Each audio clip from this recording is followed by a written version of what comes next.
part of the institutions, that is the hospitals, health departments, medical schools, and others who sponsor these centers. And that incentive essentially was to advance a medical care reform agenda. Spell with O-R-N. That was old. It had been around for a long time. And this was an opportunity to work on it, to possibly even complete it. Some things about medical care, technical things about medical care that needed doing, that reformers had written about, spoken about for many times, and demonstrated whenever they could find a little extra money to demonstrate. And there's a chance to hook on to several of our guests and before we get going. Finally, from the standpoint of the people affected, the citizens of the communities, which Washington gave money and the institutions designed the solutions. They also had some political incentives. A number of them. Jobs,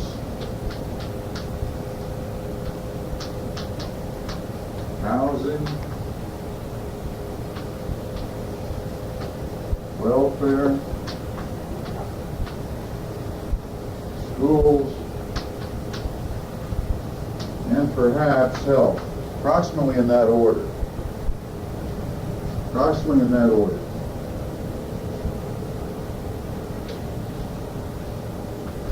Plus,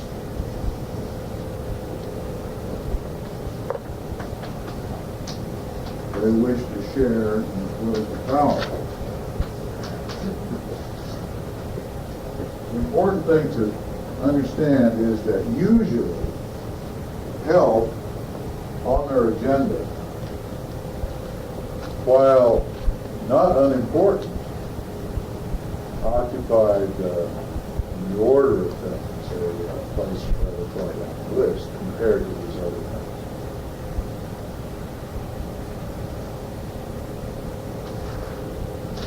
Now,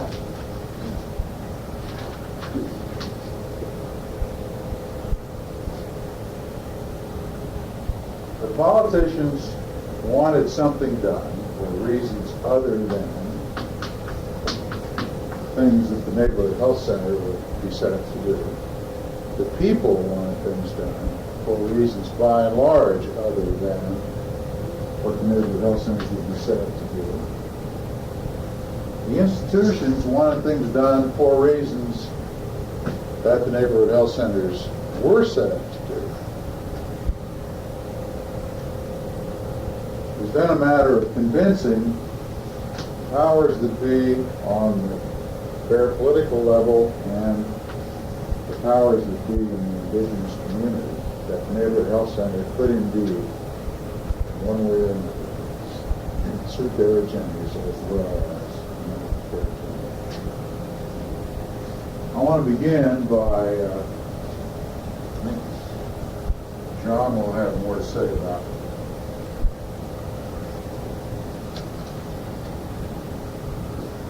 these two connections.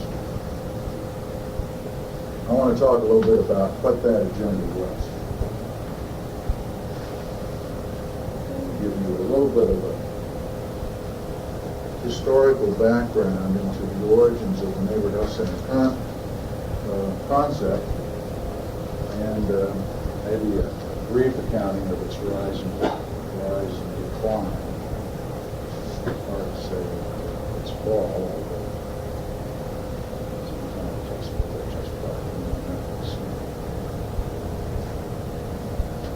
there were a number of antecedents to the neighborhood health center.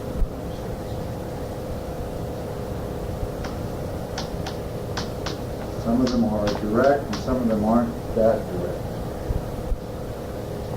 One was a neighborhood health center movement around the turn of the century, shortly thereafter. Mostly in large eastern cities where there were large influxes of immigrants from Europe. That neighborhood health center movement had very little to do with this neighborhood health center movement conceptually. Similarities that it had was that there were a number of different services under one roof serving a specific neighborhood with community participation. General medical care, however, was not central to the model. As indeed in 1910 it wasn't central to very much else. It's a lot of value general medical care becomes.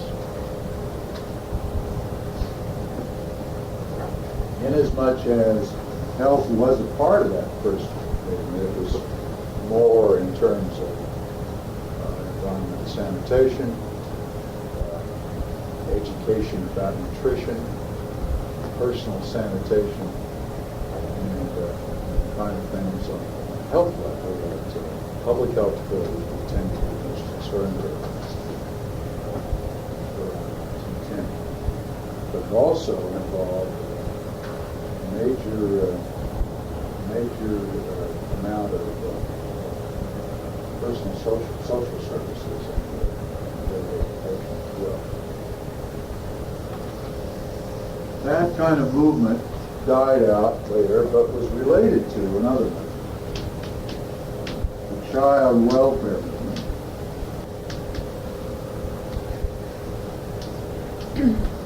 which in turn was related to the subsequent birth of the Children's Bureau, the sort of federal government official recognition of the child welfare.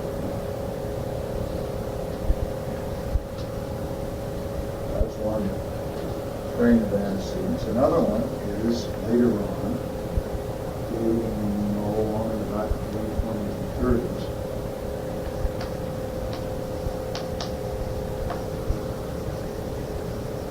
It's the idea of health centers, a term made famous by John Grant. John Grant worked for 47 years, something like that, for the Rockefeller Foundation all over the world, advocating and introducing the concept of the health center.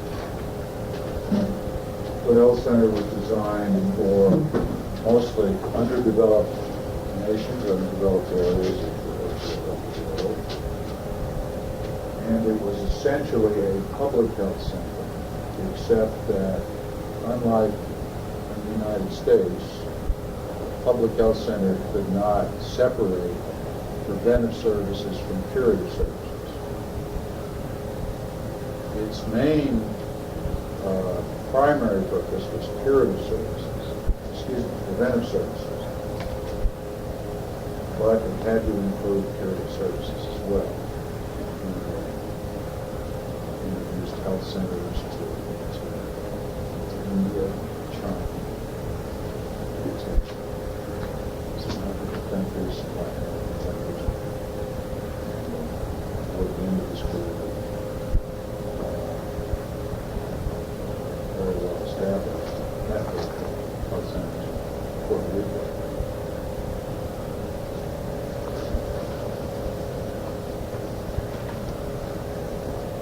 One of John Grant's many proteges, Clark, was Sidney Clark.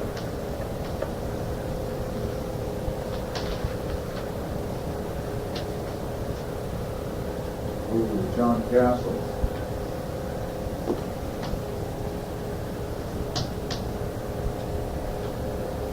And a number of other South Africans, including Guy Stewart.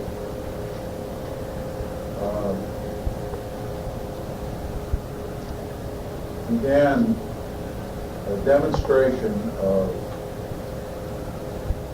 the idea of a comprehensive health center, family-oriented, community-oriented health center in South Africa.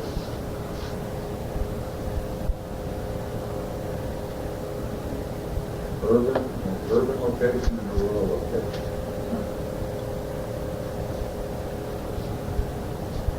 American medical student.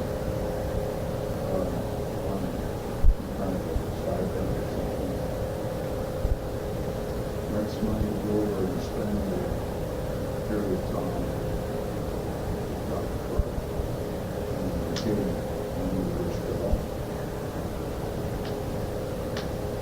Jack Wright.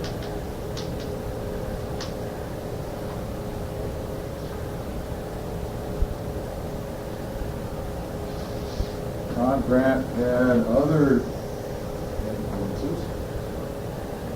He influenced a number of the main people in the medical care section of Recipient Services, including Dick Weinerman, Lisa Treps, George Silver,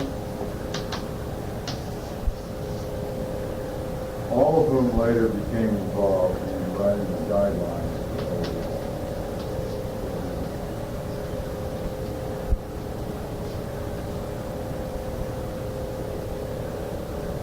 Out of both of these streams came another person named Julius Richmond, who was the first head of health affairs for the Office of Economic Opportunity, a federal agency set up to combat the war on poverty. There are other trends as well, and there are more interactions between them. Those are some of the needs, influences, and historical answers for the neighborhood health center. In about 1963, the Department of Health and the Department of Hospitals and the Department of Welfare, all three in New York City, came together and decided to replace an aging community hospital in the Lower East Side of New York called Juvenile Hospital with an ambulatory care center that would be different from the usual outpatient clinic, different in as much as it would replace the normal 2 appointments a day, 1 at 8 and 1 at 1 for all outpatients, and benches to chairs, gray walls to colored walls, and a whole series of part-time doctors with full-time physicians who would try to be personal physicians, and most important, would try to integrate the local health department services with the personal ambulatory care services for that neighborhood or polyglot neighborhood on the Lower East Side. Existing Spanish speaking, English speaking, British speaking, Chinese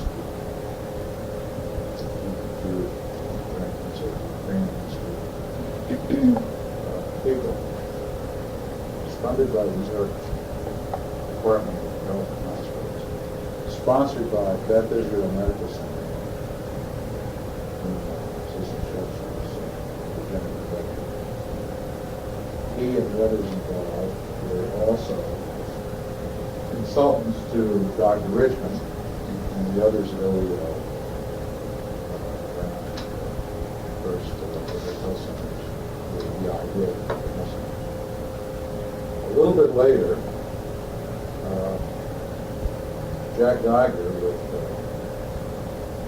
Count Gibson, the chairman of the Department of Tufts, had an idea to do a model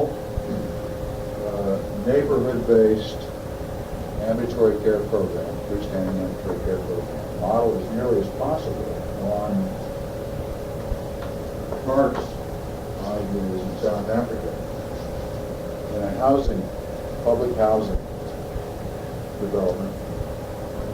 It was located isolated on the peninsula of Boston Harbor, called Columbia Point.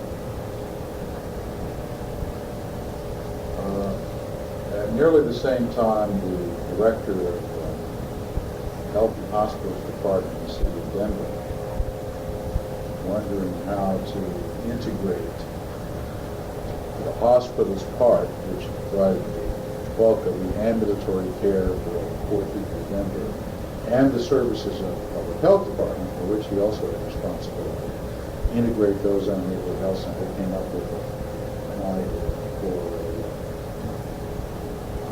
a model program on the east side for young black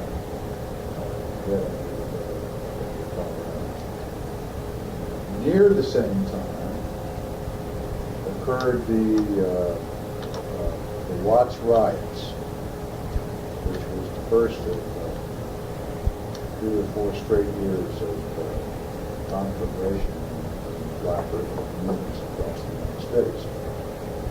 The Public Health Service invited, as were most domestically oriented agencies of the federal government, to respond to the problems that the press uncovered. Proposed to do something in California. They didn't know exactly what, but one thing led to another, and the University of Southern California, Department of Community Medicine, designed a response in terms of a large, decentralized outpatient program to be located in South Central Los Angeles. Near the same time, 2 hospitals in Chicago, coordinated by the Chicago Department of Health, also wondered how it could do a better job of responding to the lack of access and providing an alternative to the outpatient departments at Cook County Hospital, where essentially all low-income Chicagoans couldn't find a voluntary hospital services had to rely on that. Came up with a similar solution for 2 separate neighborhoods in Chicago. And finally, in the South Bronx, George Silverman, who at that time was director of the Division of Social Medicine, about to become Deputy Undersecretary, Assistant Secretary of Health, Education, and Welfare, who had previously done a landmark demonstration called I don't know what it was called, but it was a demonstration of an early demonstration of using non-physicians in a team to provide primary medical care. Out of Montefiore Hospital, wanted to do a similar demonstration in the South Bronx, which was where it was and is. Part of the Bronx. And that was called Neighborhood Care Demonstration. Those 7 examples, plus 1, because Geiger and Gibson proposed to do 2, like the CART model, 1 urban one and 1 rural. So there's 8 on. Even though the Luminaire program had been funded by New York Hospital, it still was one of the first 8 neighborhood health centers funded by the Office of Economic Opportunity. They did additional money to do to expand its program in ways that by then including the guidelines for neighborhood health centers were suggested. Those were the first neighborhood health centers. Now, what was neighborhood health center? How did it response to as far as the medical care model is concerned, and what are the parts of it?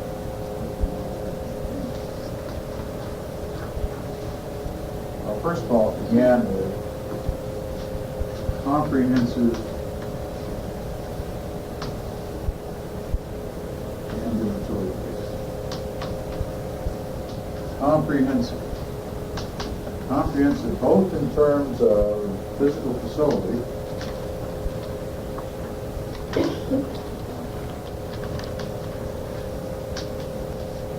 under one roof. Everything was located in one place. It wasn't therefore comprehensive in terms of comprehensive benefits that insurance companies are fond of saying, describing their policies. This provides you with everything. If you need this, you will pay for it. So it was comprehensive in terms that it was all deliverable in one place. And organization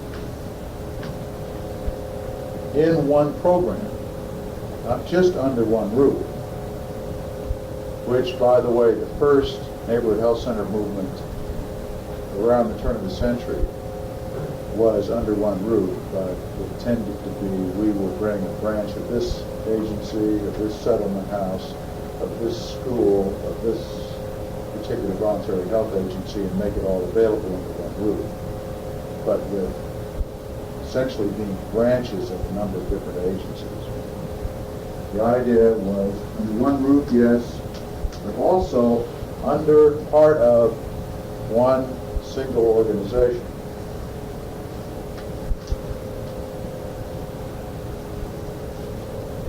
The next thing was, I should also say here, with medical care was comprehensive ambulatory care with amenities. Well, you have to recall the alternative that this was to be a replacement to. In Los Angeles, for example, and this goes, I think, for all of the situations that first came to Los Angeles. In Los Angeles, for example, where I went to medical school at the LA County Hospital, there were 134 clinics, right, separate clinics, one for every part of the body, in some cases one for every disease, in some cases one for certain rare conditions that they can collect enough of because they have all across English County collected. We had a hydatiform mold clinic. You know what that is?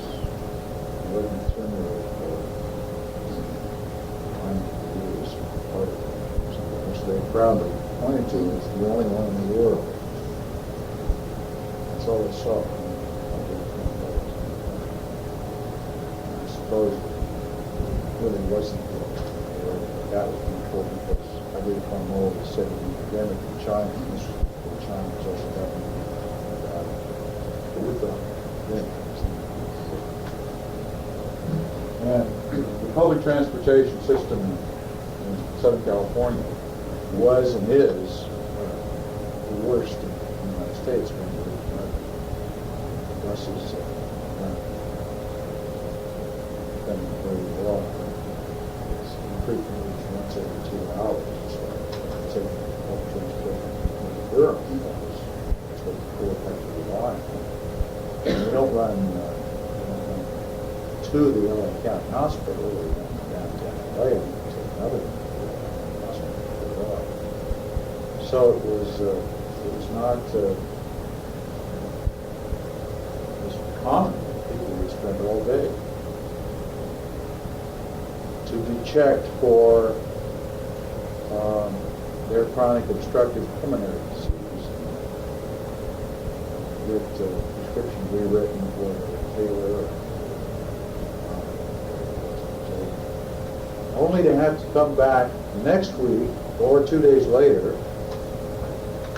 to have their diabetes checked by the diabetes clinic because the respiratory clinic couldn't see a patient for the other problems, and everybody had multiple problems. Only have to come back another time for arthritis or for whatever else, typically multiple problem patient would have.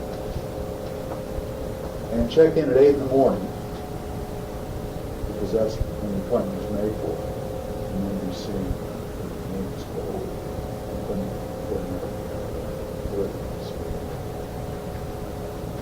shortage of personnel until it was out, and another company started.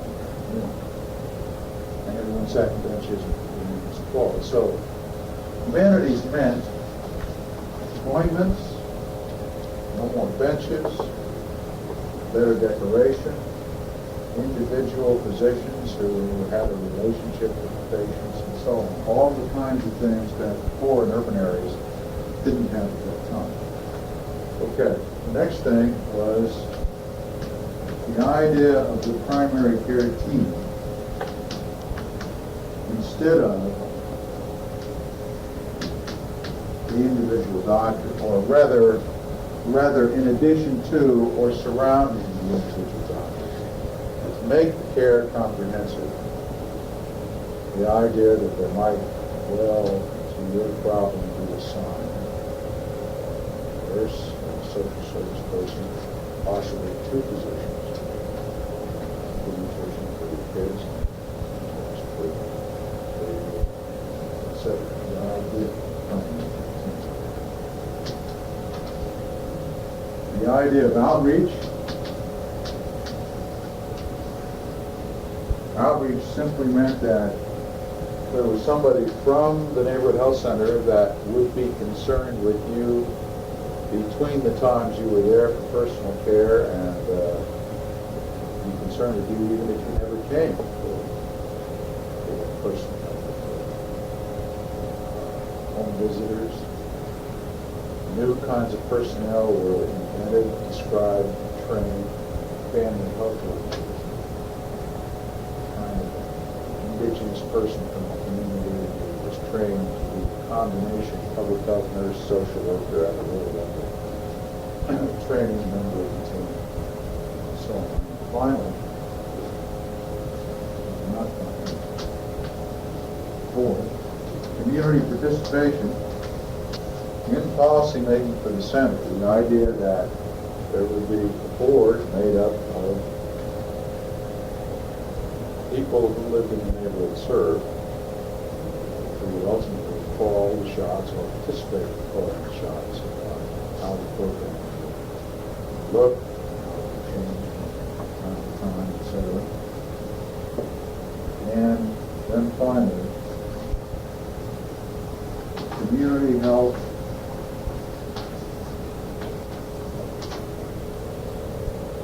interventions. Not personal medical care interventions, but community health interventions. If lead poisoning was a problem in the community, and part of that problem was legal in nature, part of it was construction, renovation in nature, the program that the health center would operate to potentially even go so far as to sue landowners, fix up housing, etc. All in one program. Employing a lot of people, as you imagine. A lot of people. In 1966, 8 programs. In 1967, Senator Edward Kennedy, having by then toured Columbia Point Health Center in Boston, being appropriately press, sponsored amendment to the economic opportunity legislation, which made comprehensive health services programs, a national emphasis program within OEO with a $50 million appropriation solely for that program, which allowed the funding of an additional, well, by the end of '67, 41 neighborhood health centers nationwide. By 1968, there were a few more OEO centers, but by then HEW had begun to imitate and funded 16 of its own, a different agency. By 1971, OEO was out of business by the third year of the Nixon administration, and the neighborhood health centers that OEO had funded, which by then were 90 rather, were all transferred to HEW, plus the ones that HEW itself had funded, and there were a total between the two of 157. By 1979, there were 632. But that 632 was not of the same ilk as the first 8 by any stretch of the imagination. What happened in the war? Regardless of how people are supposedly becoming better educated, there's still the stigmas attached to those areas, and some people really don't consider them as illnesses, but that is more of a moral kind of issue. I have been just amazed to find that my husband is a psychologist, and so our insurance comes through a group that the American Psychological Association is into with Liberty Mutual. That does not even cover outpatient psychiatric care. And this is the group that American Psychological Association is in. Yeah, I just think it's very sad. Harris. Plus, you've got to realize these aren't groups with a strong political base. I mean, there are some volunteer groups who will go out and be their advocate, but there's no big paid group that's going to go and lobby for monies for minerals. Yeah, historically, among the historical reasons, it cost a fortune for these companies. And today, the Fed employs their plan, which is only amazingly covers outpatient visits, is experiencing a ridiculous increase in cost and cut back in benefit coverage. You know, it's just an added burden that most plans are willing to take. Ms. Young, were you going to say something? Yeah, I was going to say that it's considered more long-term care than acute care, and that it seems to me the reimbursement policies always favored something that would be acute care rather than, that seems more Well, than long-term. is that always true, though? I mean, a lot of these things began as catastrophic and like huge hospital expense, something plus a family. Do they really lean towards lower cost office care? A lot of the private insurance doesn't even cover it, does it? Also, there has data been collected at this point to show that psychotherapy reduces a lot of other medical expenses. So I agree with you that it's expensive, but one of the states switched from Blue Cross to EMS or The new carrier. it's paying more. Blue Cross Blue Shield only pays $10 a visit for an outpatient visit, but EDS Federal is paying 80% cost After the deductible. after the deductible. Okay. So remember on the take back, they raised the deductible to 100 to 200 for state employees, and then they've increased in that area. Anyone know of any other increases that took place under that? I'm not familiar with that. I think it's pretty much a flat 80% of everything after the deductible. Okay. In other words, because 80/20 applies, they're going to be paying the fee schedule, I suppose, on a usual and customary. Okay. You know, one thing, just one last comment on that, after hearing all these different, various reasons, is it doesn't make a whole lot of sense when you figure that actually, like you were saying, the psychotherapy has been shown to prevent certain things, just like if you were to assist the alcoholic or the drug addict to detox, whatever, to get off the alcohol. You're talking about preventive measures that will prevent long-term problems in the future, and so that's what makes sense to me. I mean, this expense, sure, but you're going to prevent or curtail that expense right now versus, spread it out throughout a patient's lifetime. I'm passing out the readings for next time when we will have in, and as you heard earlier, I'm not sure if we post a difference and get a larger room for the area of federal support because of medical student attendance, you'll be notified. Otherwise, we'll meet here. May let them bring their knapsacks or whatever and gather around the wall if we don't get too much overflow.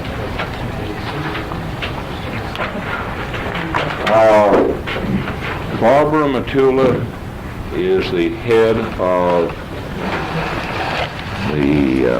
she will correct my introduction, the head of the Medicaid division in this state, and has an excellent reputation nationally in terms of her administration of that department and of her knowledge of this area.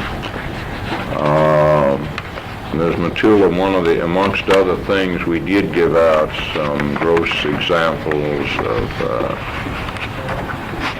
fraud and abuse, but we've been over a discussion indicating what a distraction that would be and how little is known about the enormous amount of fraud and abuse in private commercial carriers for different reasons, the blues, so that we've not taken them off to pick daisies on that, although you may care to comment on it as part of your overall thing. But otherwise, we'd like very much for you to lead the discussion and then respond to it. Okay, how much time would you like me to take in just You talking can, about I think, maybe on the order of 30, 40 minutes and then allow enough time for everybody. That suits you? Any of you who have seen the movie Airplane, do you recall that lovesick fellow as he drove his partners in the airplane to distraction? He was always telling the story of his lost love, and then he'd say, "I hope I'm not boring you," and there'd be sight of someone hanging themselves or setting themselves on fire. I feel like that when I start talking about Medicaid. That frequently I have to interrupt myself and say, I hope I'm not boring. I'll come into this discussion with a whole lot of basics, and many I'm sure you're already familiar with, but I want to tie them together because at the end, at the very least, I hope you'll have seen some sides of the program you hadn't thought about. Perhaps some of my inherent Yankee cynicism will come through, and you may start questioning some things that you hadn't thought about before.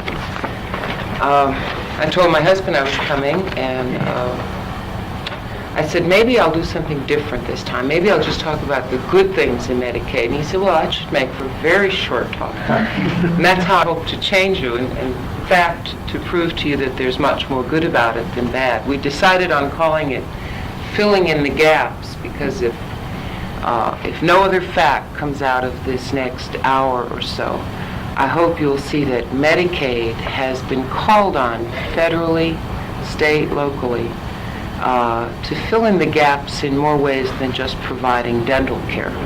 It has filled in the gaps for financing tremendously. It's a $600 million baby and growing.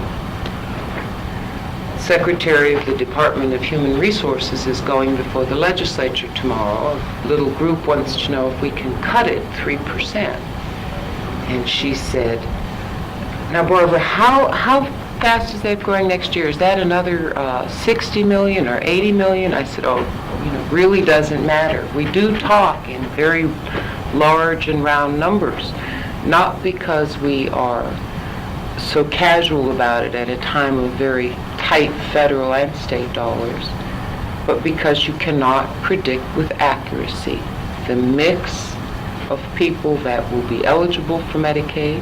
It is not a forever entitlement, even though it is an entitlement. You cannot predict with any accuracy what needs they will have.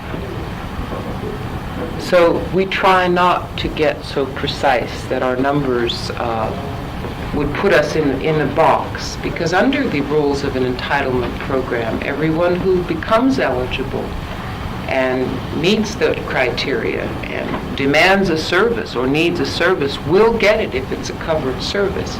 If you start running out of money in April or May and the Treasury cannot bail you out, you have to apply limits or restrictions or program cutoffs that will uniformly apply to everyone. So rather than get in that box, our budgeting has been a little on the generous side. Well, you do know that Medicaid is a federal, state, and in this state, a locally funded program. Only about 13 other states have local participation. And that is not, in all cases, across the board for services. Many of them just require it for certain services. So our 100 counties get very vocal when their share of the bill comes in. And one trauma case in a county, one intensive care, one accident case that was not in their budget last year can shoot their budget, kill it. One liver transplant, as is being proposed in Charlotte. One set of Siamese twins born to a 14-year-old woman in North Carolina last year. Technically not eligible for Medicaid, so the county took custody of the children. And lo and behold, they became eligible for Medicaid, and we paid for that separation and all the costs inherent with it. So budgeting for Medicaid can become hysterical not only at federal level, certainly it will next month before the state legislature, but the county commissioners certainly have a time with it at budget making time there. It's easy to keep the two apart, although you certainly don't need any introduction to that. Medicare is apple pie and motherhood and elderly, and we're all going to grow old, we hope, but Medicaid, it appears, still is under that umbrella of welfare cheats and all that fraud going on. Medicaid rhymes with lemonade. It's real easy to tell them apart. But the division that I am the director of is a scant 125 people. And when I get through telling you all the jobs they do, you're going to be convinced they either work 3 shifts or I'm making it up. But indeed, they do all that I say. Of course, we have policy development. What will we cover and what won't we cover? But we are so restricted by federal and state law and the regulations that come out of the federal law that there is not much room for innovation until until the 81 Congress acted. We'll talk about that later. With a small budget and finance section who do the guesstimates each year, and that is about what they are. They are guesstimates based on inflation primarily. We budget for inflation because we're buying on the open marketplace. And surprisingly, and the reporter that harangued me for an hour last week would not believe me, the numbers of eligibles don't make a big difference. They don't make a difference big enough to matter. We could draw 100,000 AFDC recipients from the rolls tomorrow in a grand mandatory work fair. Just drop them off the rolls. 1,500 retarded children in an institution would make up all the costs of those 100,000 welfare recipients. The elderly population is growing, no question about it. And those who are over 85, the frail elderly, are very likely to end up in a nursing home, and the likelihood of their being in the nursing home also increases the likelihood we'll pay for them. But even though those numbers are growing, the elderly on the rolls right now in North Carolina are diminishing slightly.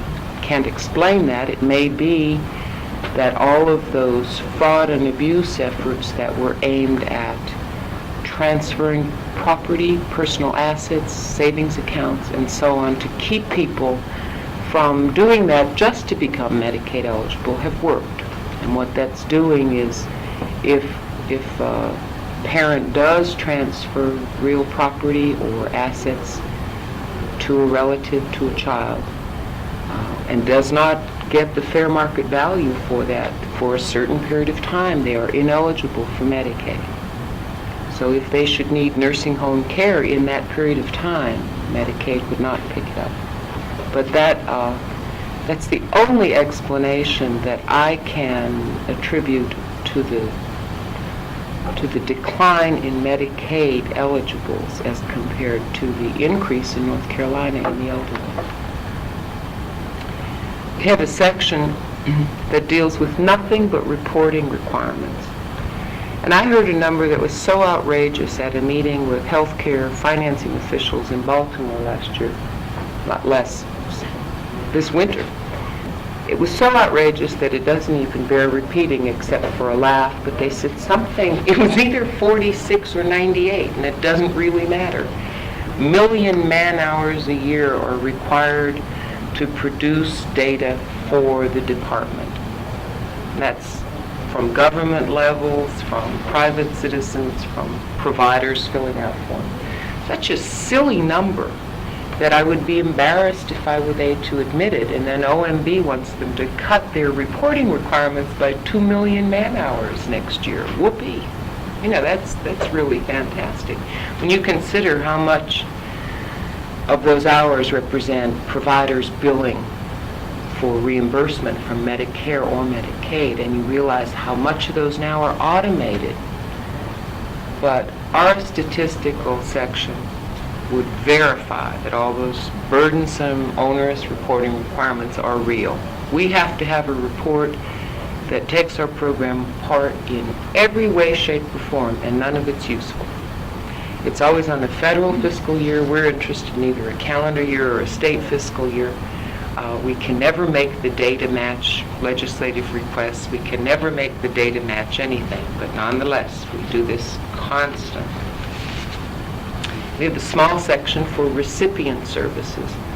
The reason the section is small is that eligibility in North Carolina is a county-administered function, and it is only state supervised. So we work through regional offices to give policy advice. We do set policy, but they administer it. Thinking about those 1,400 people in the counties who are processing applications for Medicaid. These are eligibility workers. These are not certified social workers. The requirements that they have, the infinite number of ways to count income and assets, unearned income and life estates and income producing property and burial contracts and prepaid this and prepaid that, many of them with not much more than a high school education. You take that and you add to it errors made in eligibility determination, even if those errors do not result in an expenditure of funds. And you get to quality control and the Michael Amendment and all the requirements on the states that if they are not down to a 3% error rate next year, they will be penalized millions of dollars. And you wonder how, in fact, how we can even achieve a 5% error rate, given the difficulty and given the lack of education. I don't think you'd have to be a CPA, I'm sure, to be able to get through some of it. I think we should run a banner at the top of the Department of Human Resources each month and say, in spite of ourselves, 300,000 people got aid this month. And most of it was accurate, but that feeling is, of course, not shared in Congress. An example of an error that can be counted where there's no penalty, I mean, there were no misspent funds, is a nursing home resident who is in a coma is not allowed to have their personal funds account exceed, I think, $1,000. So every month, $25 goes into the personal funds account and is drawn on according to whoever has the power of attorney for maybe personal laundry, getting hair cut or something. There's $990 in the account, and along comes the next month's 25 check. Well, it must go in that long. So the nursing home office, the administrative office, sees that it's over $1,000 and begins to draw together the papers for transferring that excess to the nursing home bill, because it cannot be in that account. If that claim is pulled, quality control check, that eligible case is pulled. Yeah. Today we have two speakers, both of whom participated in different ways in the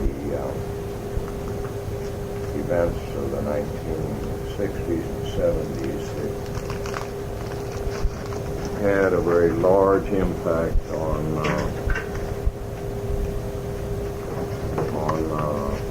some of the ways that healthcare became organized. It was during the era of federal support that, for all effective purposes, ended at the end of 1980, even though some of that funding for community health centers in other ways continues. But there's no way for you to understand the range of things and the breadth of them and the feel of them without dealing with some of the people who participated in them. Two of those participants are on the faculty here at Chapel Hill and have very kindly agreed to present for us. And if you come to that agreement of how you're going to disperse it in that order, okay? Let me briefly introduce them to you. Don Madison has earlier presented from he's in the Department of Social and Administrative Medicine, and presented some of the varieties of ways that physicians are structured and organized in their practices and networking with groups. But he was also active in a variety of federal agencies in field work. John Hatch is on the faculty here at the School of Public Health and was active essentially in the community, which was terribly important, all of the neighborhood health centers and that whole movement. And unless he corrects me otherwise, was essentially a person that you would think of as a community organizer, out with the community and raising advocacy issues in their behalf and organizing. Very different situation than you're faced with most places in healthcare delivery. And so we're very happy to have them both here today, and they've decided to start out by letting we'll hear from Don Madison first on the general picture. Okay, Mike. It's necessary, I think, before talking about the healthcare programs in the 60s, I think essentially there were a number. We talked about one model, the neighborhood health center model, which is in keeping with the course on ambulatory care,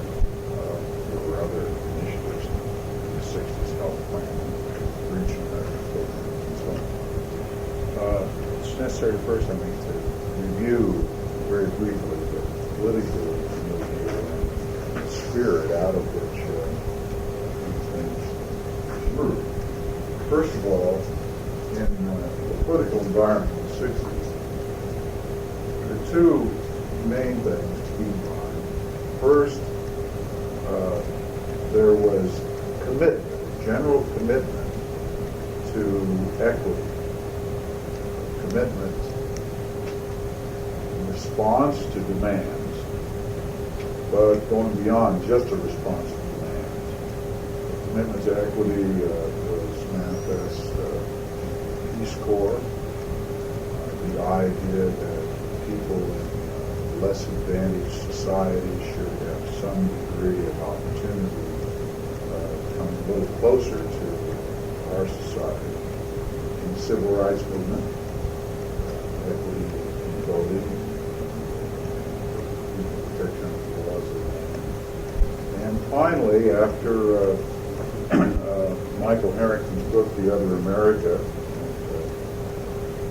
John F. Kennedy's taking notice of the problems Harrington discussed, and Johnson's commitment to further something that Kennedy had started, commitment to economic opportunity in our own country, the war on poverty. The second thing were the demands for access and responsiveness to an equal share of the American system that both brought about the commitment to equity and came from it. That is, commitment to equity was in part a response to these demands, but the demands were in part as well a response to the beginning of programs. Once people who didn't have got a little taste of what it was they might have, they began to feel stronger in demand.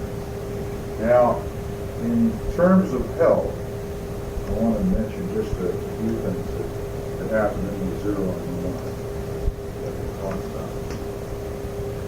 And these were some of the responses to the demands and in terms of commitment. There was an end to hospital segregation. There was an end to beginning of an end, the discrimination by medical schools as to who would be entitled to study medicine, graduate to become a physician. I'm talking about medical schools other than Howard and Harris. There was the enactment of Medicare and Medicaid.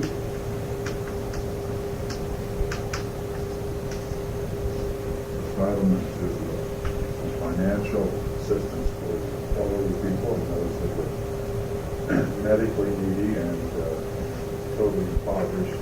And finally, there was neighborhood health centers.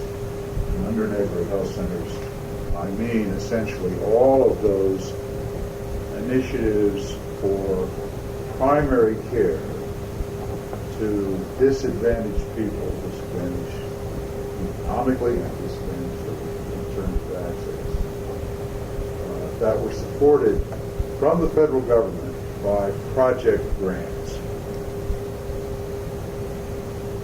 The whole of that period. Those were essentially the health responses. Medicare and Medicaid, we won't talk about. Medical education, we won't talk about. And the Civil Rights Act, we won't talk about. We will talk about neighborhood health centers and all that meant. Why did the federal government respond as it did in terms of neighborhood health centers? Get into what they were conceptually. Why? Well, first, and why did they happen? Because it wasn't just the federal government's response. It was also the demands from the community and the initiatives of the sponsors of the programs, be they health departments, large urban hospitals, medical schools, community organizations of various kinds. Politically, first there was the incentive to take advantage of the federal largesse, which during the mid-60s suddenly boomed in this and other areas. Anytime somebody has a pocket full of money and says that if you want to help yourself, you have to conform to certain number of guidelines. There are plenty of people who are ready to do that. Secondly, there was suddenly an increased visibility via organization of the poor.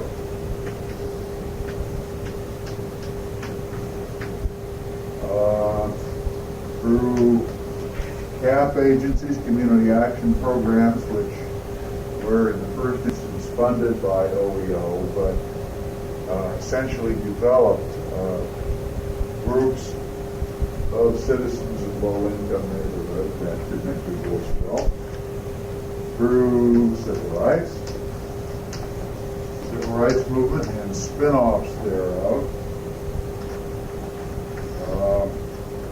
Through welfare groups, national welfare rights organizations, and simply through various grassroots organizations that spun up because of the time and because of some of the already existing models created by those organizations. And finally, there was the threat and the reality of violence. Very important incentive, political incentive to get moving across a wide variety of fronts, one of which was the health center. All right, now there were essentially three parties involved in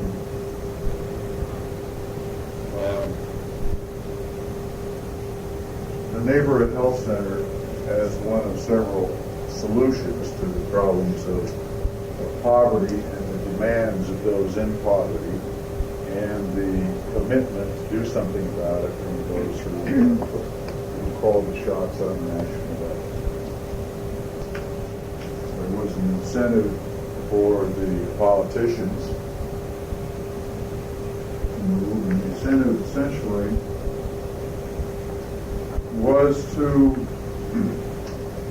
restore order, and in so doing, and also to enhance the building of a capital letter broad democratic coalition, of which the poor, the black,